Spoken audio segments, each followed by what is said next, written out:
D N اے report آ گئی ہے۔ Smith ولا مضافات میں واقع تھا۔ یہ 3 منزلہ عمارت تھی اور ہر منزل تقریباً 100 مربع میٹر کی تھی۔ جولیانا ڈرائنگ روم میں بیٹھی اپنی مٹھیاں سختی سے بھینچ رہی تھی جبکہ نینی اس کا سامان کھول رہی تھی۔ اس نے نیچی منزل کی طرف دیکھا اور پھر ہال کے آخر میں موجود ڈرائنگ روم پر نظر ڈالی۔ اس کے دل میں شدید غصے کی لہر تھی۔ وہ اچانک کھڑی ہوئی اور لوسی سے کہا جو اس کا سامان کھولنے میں مدد کر رہی تھی، یہ جگہ بہت چھوٹی ہے، جوئل سے کہو مجھے کہیں اور لے جائے۔ لوسی نے اس کی طرف دیکھنے کی بھی زحمت نہ کی اور دوسروں کو اس کے کپڑے اوپر لے جانے کا حکم دیتی رہی۔ مس جولیانا، میرا خیال ہے کہ آپ کو اب ڈرامہ کرنا چھوڑ دینا چاہیے۔ کیا آپ واقعی سمجھتی ہیں کہ آپ یہاں چھٹیاں گزارنے آئی ہیں؟ جولیانا طنزیہ ہنسی۔ چاہے چھٹیاں نہ بھی ہوں، میں اب بھی اسمتھ فیملی کی بڑی بیٹی ہوں۔ جوئل تمہیں مجھے دبانے نہیں دے گا، ٹھیک ہے؟ لوسی نے ہونٹ بھینچتے ہوئے کہا، جی ہاں، آپ بڑی بیٹی ہیں، لیکن مسٹر جوئل نے مجھے ہدایت دی ہے کہ آپ کو فی الحال گھر جانے کی اجازت نہ دوں۔ آپ کو یہاں اپنے رویے پر غور کرنا چاہیے۔ جولیانا کا چہرہ سرخ ہو گیا۔ اس نے مٹھیاں سخت کی اور مدھم آواز میں کہا، جوئل سے کہو میں اپنی غلطی مانتی ہوں۔ پاپا اب بھی اسپتال میں ہیں۔ میرے لیے اس مضافاتی علاقے میں رہنا مناسب نہیں، مجھے واپس جانے دو۔ لوسی نے سر جھکا لیا۔ ٹھیک ہے، میں آپ کا پیغام پہنچا دوں گی، لیکن یہ کہتے ہوئے اس نے منہ موڑ لیا اور ہونٹ بھینچ لیے۔ جولیانا کو یہ سن کر سکون ملا اور وہ اوپر کمرے میں چلی گئی۔ اس نے ماسٹر بیڈ روم کا جائزہ لیا، اگرچہ یہ مینر والے کمرے سے موازنہ نہیں کر سکتا تھا، لیکن صاف ستھرا اور گزارے لائق تھا۔ اس نے کپڑے بدلے اور نیچے جانے ہی والی تھی کہ اس نے کسی کو کہتے سنا، لوسی، کیا واقعی آپ اس کا پیغام مسٹر اسمتھ تک پہنچائیں گی؟ لوسی نے طنزیہ مسکراہٹ کے ساتھ کہا، کیا اس نے ابھی کچھ کہا تھا؟ مجھے تو کچھ سنائی نہیں دیا۔ دیگر ملازمین نے بھی سر ہلایا۔ جی ہاں، ہمیں بھی کچھ سنائی نہیں دیا۔ جولیانا، یہ نافرمان نوکر اس پر حاوی ہو رہے تھے۔ وہ آگے بڑھ کر انہیں ڈانٹنے ہی والی تھی کہ لوسی نے اسے دیکھ لیا۔ اس نے ہاتھ ہلایا۔ اچھا، چونکہ مس جولیانا یہاں ہیں، ہم اب چلتے ہیں۔ ہاں، آپ کا بینک کارڈ بھی عارضی طور پر منجمد کر دیا گیا ہے، لیکن فکر نہ کریں، فریج میں کھانے کا سامان موجود ہے۔ میں باقاعدگی سے روزمرہ کی چیزیں بھجوا دوں گی۔ یہ کہہ کر وہ بغیر رکے چلی گئی۔ جولیانا نے پہلے زیادہ سوچا نہیں، لیکن جب اس نے دیکھا کہ باقی سب بھی جا رہے ہیں تو گھبرا گئی اور پیچھے بھاگی۔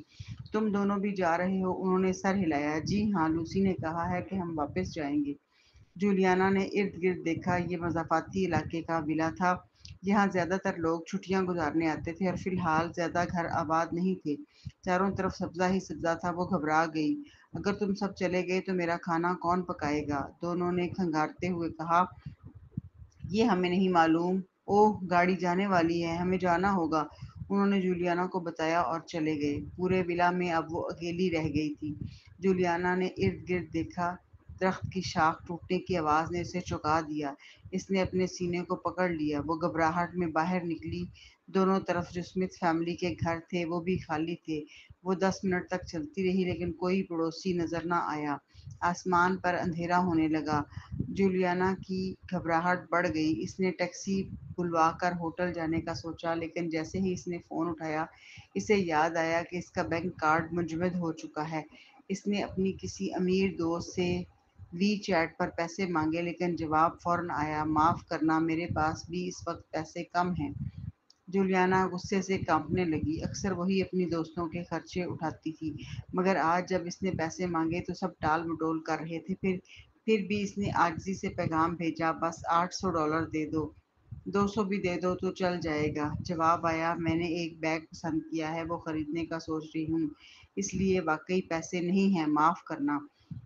جولیانا نے ایک اور کو میسج کیا، پھر دوسرے کو، لیکن سب نے انکار کر دیا۔ آخر کار کسی نے اسے متنبہ کیا، تمہیں اب اور کسی سے مانگنے کی ضرورت نہیں، تمہیں کوئی پیسے نہیں دے گا۔ جولیانا نے پوچھا، کیوں؟ جواب آیا، یہ سوشل میڈیا کا زمانہ ہے، سب نے سن لیا ہے کہ تمہیں تمہارے بھائی نے گھر سے نکال دیا ہے۔ اسمتھ فیملی نیو یارک کی سب سے بڑی فیملی ہے، مہدی کے علاوہ اور کون ہمت کرے گا تمہیں پیسے دینے کی؟ ہم سب تمہارے بھائی سے ڈرتے ہیں۔ جولیانا کے ہاتھ کانپنے لگے۔ اسے اچانک ایک بھیانک حقیقت کا احساس ہوا، چاہے اس کے والد کتنے ہی طاقتور کیوں نہ ہوں۔ چاہے جوئل انہیں کتنا ہی عزیز رکھتا ہو اور عزت دیتا ہو، لیکن وہ اب بوڑھے ہو چکے ہیں۔ اب اسمتھ فیملی پوری طرح جوئل کی ہو چکی تھی۔ یہ سوچ کر جولیانا کے قدم لڑکھڑا گئے اور وہ زمین پر گر گئی۔ وہ برباد ہو چکی تھی۔ اس بار واقعی اپنے بھائی کو ناراض کر کے وہ برباد ہو چکی تھی۔ وہ شکستہ دل ہو کر واپس ولا میں گئی اور صوفے پر بیٹھ گئی۔ اس رات اس نے پورے گھر کی بتیاں جلا دیں، مگر پھر بھی خوف کے مارے کانپتی رہی۔ صبح جب سورج نکلا تو اسے اچانک احساس ہوا کہ وہ یہاں تنہا قید ہو کر مر نہیں سکتی، ہرگز نہیں۔ اس نے فون نکالا اور ایک کال ملائی۔ اسمتھ فیملی میں پروین نے لیلی سے پوچھا، نتیجہ کیا نکلا؟ لیلی نے اسپاٹ لہجے میں کہا، یہ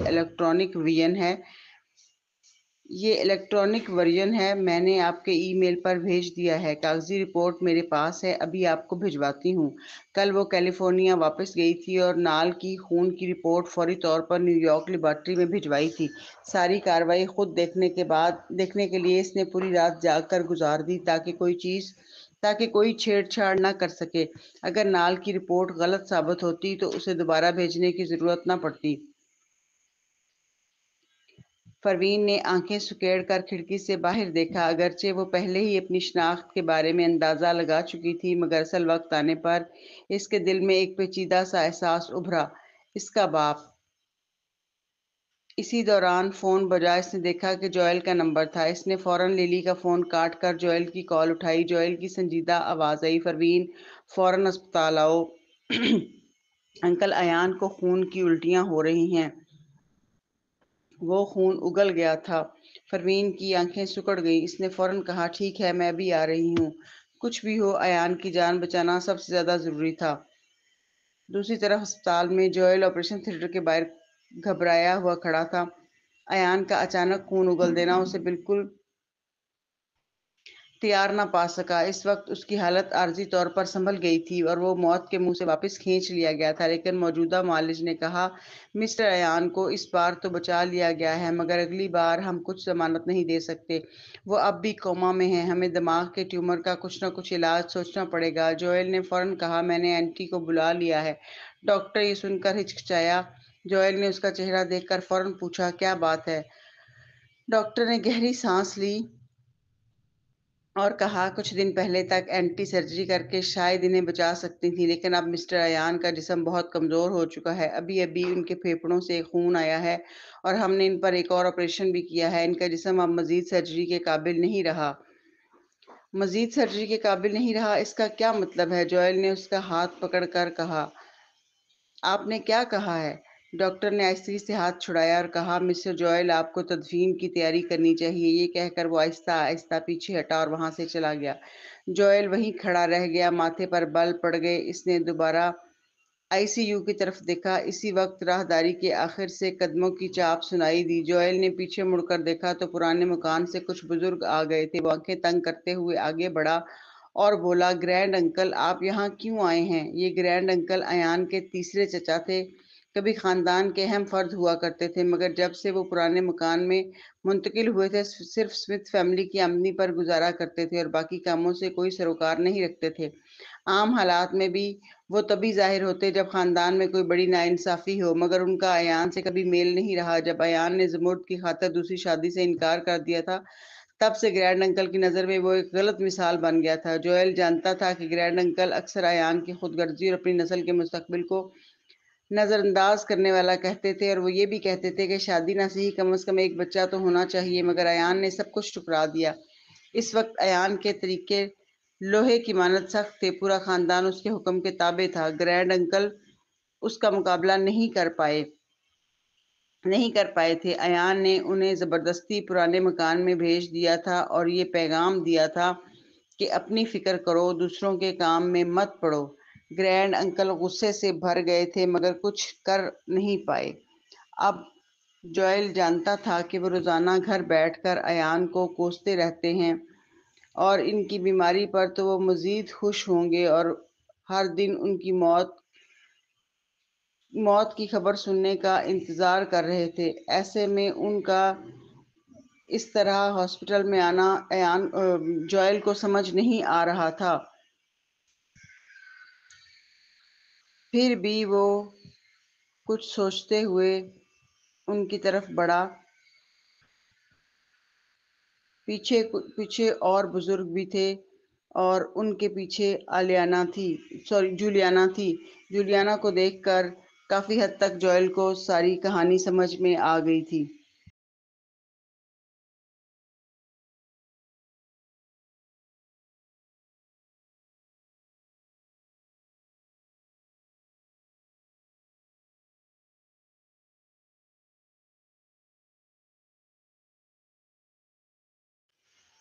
اب یہاں ان کا آنا کچھ اچھا مطلب نہیں رکھتا تھا۔ واقعی اس 80 سالہ شخص نے اپنی چھڑی سیدھی جوئل پر ماری اور چلایا، نافرمان لڑکے، تجھے پتا ہے کہ میں یہاں کیوں آیا ہوں؟ جوئل بے وقوف نہیں تھا، اس نے فوراً وار سے بچتے ہوئے آنکھیں ٹھنڈی کر لی۔ گرینڈ انکل، آپ کا کیا مطلب ہے؟ کیا مطلب؟ اس کے چہرے کی جھریاں مزید گہری ہوں گی اور وہ چلایا، تمہارے انکل ایان ابھی زندہ ہیں اور تمہیں اس کی بیٹی کو گھر سے نکالنے کی جلدی ہے؟ یہ سن کر جوئل کی آنکھیں سکڑ گئیں۔ اس کے پیچھے جولیانا نمودار ہوئی، اس کی آنکھیں لال تھی، سر جھکا ہوا تھا اور وہ خاموشی سے رونے کا ناٹک کر رہی تھی۔ پھر اوپر دیکھ کر روندی ہوئی آواز میں بولی، جوئل بڑے بھائی، مجھ سے غلطی ہوئی، مجھے گھر آنے دو۔ جوئل نے اسے دیکھ کر آنکھیں سکیڑ لیں، اس کے ہونٹوں پر ایک طنزیہ مسکراہٹ آ گئی۔ گرینڈ انکل تو ہمیشہ ایان کے خلاف رہے ہیں، پھر وہ جولیانا جیسی گود لی ہوئی بیٹی کی حمایت کیوں کر رہے تھے؟ اصل میں جب کچھ سال پہلے ایان بیمار ہوا تھا تب گرینڈ انکل نے خفیہ طور پر سازش کی تھی کہ وہ ایان کو بتا کر سمتھ خاندان پر قبضہ کر لیں۔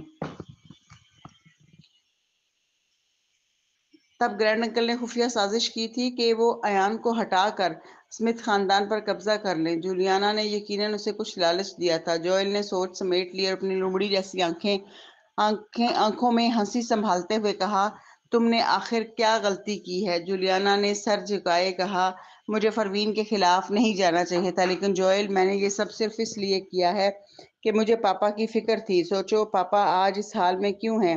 پروین کس کی بیٹی ہے؟ جوئل کے لبوں پر طنزیہ ہنسی آ گئی۔ جولیانا واقعی بہانے بنانے میں ماہر تھی، وہ بولتی گئی، بڑے بھائی، میں نے یہ سب پاپا کے لیے کیا۔ میری رائے میں تو پاپا کو اسے بالکل اپنا نہیں ماننا چاہیے تھا اور خاندان میں واپس آنے ہی نہیں دینا چاہیے تھا۔ اب دیکھو، اس کے واپس آنے کے بعد پاپا کی بیماری بڑھ گئی ہے۔ یہ سب اسی کی وجہ سے ہے۔ میں چاہے سگی بیٹی نہیں ہوں لیکن قانونی بیٹی ضرور ہوں۔ پاپا نے مجھے پالا ہے، کیا میں ان کا قرض نہیں اتار سکتی؟ مجھے پتا ہے تم پروین کی طرفداری کرتے ہو کیونکہ وہ تمہاری خون کی رشتہ دار ہے، لیکن میں نہیں، میرا دل صرف پاپا کے لیے ہے۔ اس کی باتیں بظاہر نیک نیتی پر مبنی لگتی تھی مگر دراصل اپنی غلطیوں کا جواز پیش کر رہی تھی۔ گرینڈ انکل نے یہ سن کر سر ہلایا، آخر تم ایان کے سگے بیٹے نہیں ہو، صرف بھتیجے ہو۔ اگر تمہیں اپنے انکل کی فکر نہیں تو اس کی بیٹی کی تو ہوگی، اگر تمہیں اپنے انکل کی فکر نہیں تو اس کی بیٹی کو تو ہوگی۔ جوئل، تمہیں جولیانا کو نکالنا نہیں چاہیے تھا۔ میں آج یہاں آیا ہوں یہ کہنے کے لیے کہ تمہیں اسے واپس لانا ہوگا۔ جولیانا نے اس سے خفیہ طور پر خاندان کو بانٹنے کی بات کی تھی کیونکہ وہ ایان کی واحد بیٹی تھی۔ چاہے جوئل خاندان وراثت میں لے، پھر بھی وہ ایان کی دولت کا آدھا حصہ لے سکتی تھی، پھر وہ 2/3 حصہ گرینڈ انکل کو دینے کا وعدہ کر چکی تھی۔ گرینڈ انکل بخوبی جانتے تھے کہ ایان کی ذاتی دولت کتنی بڑی ہے۔ وہ فوراً لالچ میں آ گئے، اس لیے وہ جولیانا کے ساتھ یہاں آئے تھے اور کچھ پرانے لوگ بھی بلا لائے تھے جو کبھی ایان کے ساتھ وفادار رہے تھے۔ وہ سب جولیانا اور گرینڈ انکل کے پیچھے کھڑے ہو گئے اور جوئل پر تنقید شروع کر دی۔ جوئل، تمہیں مسٹر سمتھ کی نیکی یاد نہیں؟ ہاں، حتیٰ کہ ایک گود لی ہوئی بیٹی بھی شکر گزار ہے، اور مسٹر سمتھ نے تمہارے ساتھ اچھا سلوک کیا تھا۔ مجھے پرواہ نہیں جولیانا نے کیا غلطی کی ہے۔ پروین کو سمتھ خاندان تسلیم نہیں کرنا چاہیے تھا، اسے نکال دو، جولیانا کو واپس لاؤ۔ ہاں بالکل، ہمیں اس ناجائز بیٹی کو باہر نکالنا ہوگا تاکہ مسٹر سمتھ کے احسان کا بدلہ چکا سکیں۔